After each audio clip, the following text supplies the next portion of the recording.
अगर हम लोग वुमेन रिप्रेजेंटेशन की बात करें हमारे पार्लियामेंट में, तो ये हमेशा से इशू रहा है कि ग्रेटर वुमेन रिप्रेजेंटेशन होना चाहिए हमारे पार्लियामेंट में। इवन जो हमारा ये करंट लोकसभा चल रहा है 17th लोकसभा, इसमें मात्र 14.36% वुमेन रिप्रेजेंटेशन है। टोटल 78 सीट एमपीज वुमेन है 543 में से, जो कि अगर हम लोग वर्ल्ड से कंपेयर करें तो ये काफी कम है। वर्ल्ड में अगर एवरेज हम लोग देखें तो वुमेन रिप्रेजेंटेशन का तो 24% होता है, हमारे भारत में ओनली 14% कुछ है। ये हालांकि हमारे भारत का सबसे ज्यादा है, इससे ज्यादा कभी भी वुमेन का रिप्रेजेंटेशन हमारे भारत में नहीं हुआ है। इवन हम लोग फर्स्ट लोकसभा का देखें तो ओनली 5% था, इसके बाद से हमेशा ये डेटा सेम रहा 6%, 6.7%। इवन 2009 में जाके ये 11% हुआ और 2014 में जाके ये 12% हुआ और अभी 14.36% है। तो ये वुमेन रिप्रेजेंटेशन का इशू हमेशा से रहा है। इसके लिए वुमेन रिजर्वेशन की बात मांगी गई है कि पार्लियामेंट में वुमेन का रिजर्वेशन होना चाहिए, रिजर्व सीट होने चाहिए वुमेन को लेके। इसलिए ही अभी गवर्नमेंट ऑफ इंडिया ने, जो बीजेपी गवर्नमेंट है, ये 128th अमेंडमेंट बिल लेके आई जो वुमेन रिजर्वेशन बिल की बात करती है। ये जो वुमेन रिजर्वेशन है, इसका इशू ऐसा नहीं कि अभी उठा, इसके issue right from the beginning independence India ये उससे पहले भी चले आ रहे हैं। तो आइए हम लोग इस वीडियो में ये देखते हैं कि ये रिजर्वेशन की मांग कब से शुरू हुई और कैसे इसे अभी तक अब इम्प्लीमेंट किया गया, इसके हिस्ट्री को जानने की कोशिश करते हैं। देखिए, अगर हम लोग बात करें 1935 की, ब्रिटिश गवर्नमेंट ने 1935 में गवर्नमेंट ऑफ इंडिया एक्ट लाई थी, जिसके तहत 41 रिजर्व सीट वुमेन के लिए रखा गया था प्रोविंशियल लेजिस्लेचर में, और कुछ ही लिमिटेड सीट थे सेंट्रल लेजिस्लेचर में, जिसके कारण क्या हुआ, वुमेन विद्रोह पे आ गए। हालांकि वुमेन रिप्रेजेंटेशन चाहती थी, लेकिन वो जो रिप्रेजेंटेशन था, वो जो रिजर्व सीट था वो काफी अलग था। उसमें ये था कि जो वो 40 सीट है उसके लिए सिर्फ वुमेन ही वोट दे सकती है, एससी, एसटी और बाकी कम्युनिटीज के लिए था। उसके बाद भी 1937 में जब पहला इलेक्शन होता है 1935 गवर्नमेंट ऑफ इंडिया एक्ट के आधार पे, तो ऑलमोस्ट 80 वुमेन सेलेक्ट होती हैं, ठीक है, प्रोविंशियल लेजिस्लेचर में, जो कि उस टाइम पे वर्ल्ड का 3rd लार्जेस्ट था। आपके यूएसए और यूएसएसआर के बाद इंडिया थर्ड पे आ रहा था। इसके बाद कॉन्स्टिट्यूएंट असेंबली में रिजर्वेशन के लिए काफी मांग हुई थी, बट कोई कंक्लूजन नहीं हो पाया था। जब 1951 में हमारा कॉन्स्टिट्यूशन लागू हुआ तो उस टाइम ये जो प्रोविजन था 41 रिजर्व सीट, इसे ड्रॉप कर दिया गया और इक्वल रिप्रेजेंटेशन की मांग होने लगी। जब 52 में इलेक्शन हुए तो जिसमें से 22 वुमेन आउट ऑफ 499 सीट्स में से सिलेक्ट हुई। ये जो 22 वुमेन्स थी ये मोस्टली कॉन्स्टिट्यूएंट असेंबली के ही मेंबर थी या फिर पढ़ी लिखी औरतें थी। इनका अलग से कंट्रीब्यूशन है, ये मैं अभी बाद की वीडियो में बताऊंगा कि वुमेन कैसे इन्फ्लुएंस करती हैं जब पार्लियामेंट में रहती हैं। तो इसके बाद से गवर्नमेंट ऑफ इंडिया हर समय ये कोशिश करते रहे कि वुमेन का ग्रेटर रिप्रेजेंटेशन होना चाहिए। 1970 से ये रिप्रेजेंटेशन रिजर्वेशन की मांग चलने लगी।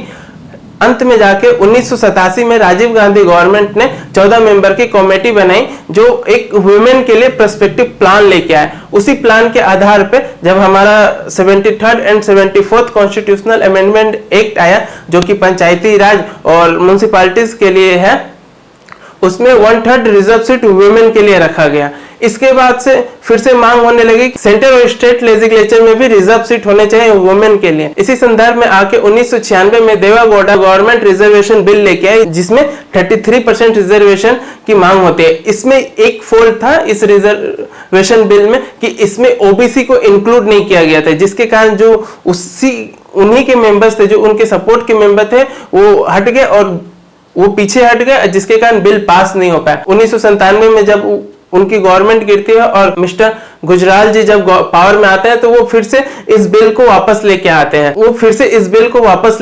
हैं, जिसमें सेम मांग रहती है 33% रिजर्वेशन की। लेकिन फिर वही एमपी के ऑब्स्ट्रक्शन के कारण ये बिल पास नहीं हो पाता। मेनली उनका ओबीसी वाला इशू था। 1998 में जब अटल बिहारी वाजपेयी जी पावर में आते हैं तो वो फिर से इस बिल को लेके आते हैं। इस बार इस बिल को लाने में उनके साथ ममता बनर्जी थी, सुमित्रा महाजन थी, सपोर्ट में थी कि आप इस बिल को लेके आओ, लेकिन ऑपोजिशन पार्टी वो फिर से डिमांड करने लगी कि ओबीसी की मांग को ओबीसी की मांग पूरा होनी चाहिए, ओबीसी को इसमें इंक्लूड किया जाए, जिसके कारण ये कभी बिल पास नहीं हो पाया। ठीक उसके बाद जब यूपीए गवर्नमेंट आती है तो यूपीए गवर्नमेंट के पास भी यही प्रॉब्लम था कि इस बिल को पास करना है। ठीक 2008 में 108 अमेंडमेंट बिल लेके आती है कांग्रेस गवर्नमेंट, जिसमें ये था सेम प्रोविजन थे कि 33% रिजर्वेशन होना चाहिए, और ये जो रिजर्वेशन रहेगा ये सनसेट क्लोज पे चलेगा, मतलब 15 साल का पीरियड रहेगा, 15 साल के पीरियड के बाद बढ़ाया जाएगा।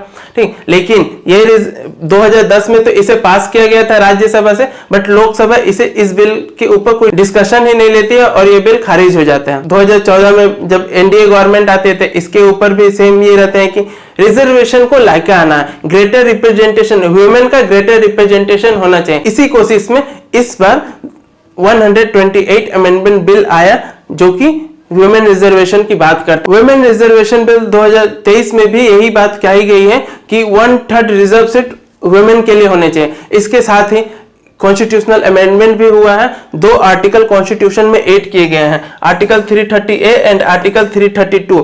ये रिजर्वेशन है, ये भी सनसेट क्लोज पे चलेगा, मतलब 15 साल तक। उसके बाद इसे फिर आगे बढ़ाया जाएगा या ड्रॉप कर दिया जाएगा, अभी 15 साल तक है। अगर आप लोग सोच रहे हैं कि ये जो प्रोविजन है ये 2024 में लागू हो जाएगा, 2024 से ही 33% रिजर्वेशन औरतों को मिलने लगेगा, महिलाओं को मिलने लगेगा, तो ये ऐसा कुछ नहीं होने वाला। 2024 में ये लागू ही नहीं होगा, क्योंकि इसमें एक प्रोविजन है जो बतलाता है कि ये प्रोविजन तभी लागू होगा जब डिलिमिटेशन कमीशन बैठेगा, और ये जो डिलिमिटेशन कमीशन है ये 2026 में होने वाला। एक्चुअली क्या हुआ था ना, हमारा जो अभी करंट सीट है लोकसभा में वो 1971 के पॉपुलेशन के आधार पे है। 42 अमेंडमेंट एक्ट के बाद ये डिसाइड किया गया था कि पॉपुलेशन को फ्रीज कर देना है 2000 तक, क्योंकि साउथ के स्टेट ये इशू बना रहे थे कि उनका पॉपुलेशन कंट्रोल मेजर उन्हें हानि कर रहा है, जिसके कारण उनके जो पार्लियामेंट में रिप्रेजेंटेटिव है वो कम होते जा रहे हैं, और जो नॉर्थ इंडिया जो पॉपुलेशन पे कंट्रोल नहीं कर रहे उनका पार्लियामेंट में सीट बढ़ते जा रहा है, जिसके कारण इस जो 1971 के पॉपुलेशन को फ्रीज कर दिया गया 2000 तक। अब 2001 में फिर से 84 अमेंडमेंट एक्ट आता है, जिसके बाद ये 2000 ईस्वी से बढ़ाकर 2026 ईस्वी तक कर दिया जाता है। मतलब 2026 ईस्वी तक इलेक्शन जो सीट्स हैं लोकसभा में वो 1971 के बेसिस पे ही होंगे, और 2026 में फिर से डिलिमिटेशन कमीशन बैठेगा, 2021 के जनगणना पे बैठेंगे। अब ये देखो 2021 में तो जनगणना हुआ नहीं कोविड के कारण, अब 2021 का जनगणना 2024 अगले साल जो लोकसभा के इलेक्शन है उसके बाद होने वाले हैं। अब जनगणना होगा, उसके 1-1.5 साल बाद डेटा आएंगे, उस डेटा के आधार पर डिलिमिटेशन कमीशन बैठेगा। तो ये जो आपकी 33% रिजर्वेशन है ये 2029 से पहले नहीं आने वाले हैं। और ये जो बिल पास हुआ है इसमें ये तो बताया गया है कि 33% रिजर्वेशन है, लेकिन ये 33% रिजर्वेशन काम कैसे करेगा, कौन कौन सी सीट्स आएंगी 33% रिजर्वेशन के लिए, वो सीट्स कितने साल तक चलेंगी, इन सब के लिए एक अलग से शायद लॉ बनाया जाएगा। ये तो एक एनेबलिंग एक्ट है कि हाँ ऐसा होगा। अब 33% सीट्स को चुनने के लिए शायद अलग से एक गवर्नमेंट ऑफ इंडिया लॉ लेके आए कि हाँ ये 33% सीट्स होंगे, और ये फर्दर चेंज होते रहेंगे, हर एक वो रोटेशनल बेसिस पे काम करते रहेगा। वुमेन का रिप्रेजेंटेशन इतना जरूरी क्यों हो जाता है, क्यों वुमेन के रिप्रेजेंटेशन को बढ़ाया जा रहा है? देखिए अगर हम लोग देखें तो हमारे भारत में इक्वल पॉपुलेशन है, जितनी पॉपुलेशन मेल है उससे कुछ ही कम फीमेल है, तो इनका भी पार्टिसिपेशन बहुत जरूरी हो जाता है। हम ऐसे एलोन उनके लिए डिसीजन नहीं ले सकते। इसके रिजल्ट हम लोगों ने देखा है कि उनके अगर वो लोग खुद से डिसीजन ले तो कितने अच्छे अच्छे डिसीजन हो सकते हैं। 1951 में इटसेल्फ जब 22 महिलाएं सिलेक्ट हुई थी 499 सीट्स में से, तो वो जितने भी महिलाएं थी वो कॉन्स्टिट्यूएंट असेंबली के ही भाग थी या पढ़ी लिखी थी। उन्होंने बहुत सारे अच्छे अच्छे बिल लेके आए, फर्स्ट डाउरी के लिए, डाइवोर्स के लिए, आपके मैरिज के लिए, एजुकेशनल बिल लेके आई, फिर हेल्थ के लिए बिल लेके आए, जिनमें काफी अच्छे अच्छे डिस्कशन होते थे। फॉर एग्जांपल राजकुमारी अमृत कौर जी, ये भारत की फर्स्ट हेल्थ मिनिस्टर बनी पहले लोकसभा में। इन्होंने क्या किया था, फर्स्ट बिल लेके आई थी अपना प्रिवेंशन एंड फूड अल्टरेशन 1952 में ही जो पास हुआ था। उसके बाद इनका कहना था कि एक सेंट्रलाइज इंस्टीट्यूशन होना चाहिए जो पोस्ट ग्रेजुएट मेडिकल स्टूडेंट के लिए रिसर्च की फैसिलिटी प्रोवाइड करे, जिसके कारण इनके ही बदौलत एम्स की शुरुआत हुई। राजकुमारी अमृत कौर के ही कारण एम्स बना। इसके बाद आप देखिएगा तो जयश्री राय जी का फेमस कंट्रीब्यूशन है डाउरी एक्ट को लाने के लिए। डाउरी प्रोहिबिशन बिल 1951 में लेके आई थी, लेकिन उस टाइम इस पे डिस्कशन नहीं हुए थे। इसके डिस्कशन 1953 में हुए थे, लेकिन कोई रिजल्ट नहीं आया था। अंत में जाके 1961 में ये बिल पास हुआ था। इसके बाद मणिबेन पटेल जो है वो सरदार वल्लभ भाई जी की बेटी थी। उन्होंने 2 प्राइवेट बिल लेके आए थी।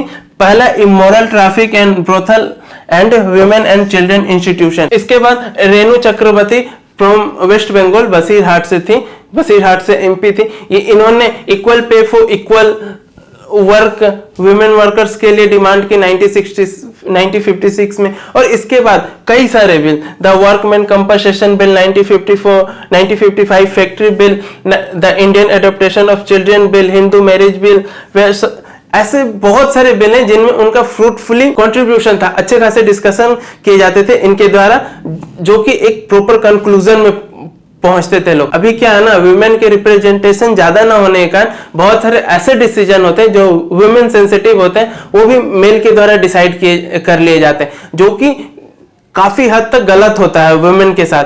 अभी अगर 33% रिजर्वेशन मिल रहा है तो ये काफी हद तक रिजर्व को बढ़ाया। ये 33% बहुत हेल्पफुल होगा अगर हमने जेंडर इक्वालिटी की बात करें, जेंडर गैप को मिनिमाइज करने की बात करें। ग्लोबल जेंडर गैप में हम देखें तो 141 कंट्री में हम नीचे से आते हैं। यहाँ पे पार्लियामेंट में जो रिप्रेजेंट करेंगे, इसके बाद वुमेन में लीडरशिप का रोल इंक्रीज होगा, वो इकोनॉमिक पार्टिसिपेंट कर पाएंगे। जैसा हम लोगों ने देखा कि जितनी भी महिलाएं थी 1991 में उस टाइम इतने अच्छे बढ़ लेके आए जो कि उनके ही हित के लिए था, ओरिएंटेशन सोसाइटी के बेटरमेंट के लिए था। ऐसे ही आगे भी आएंगे फिर, तो होपफुली 2029 तक ये लागू हो जाना चाहिए। अब देखते हैं आगे क्या होता है। अभी तक के लिए इतना ही, मिलते हैं अगले वीडियो में।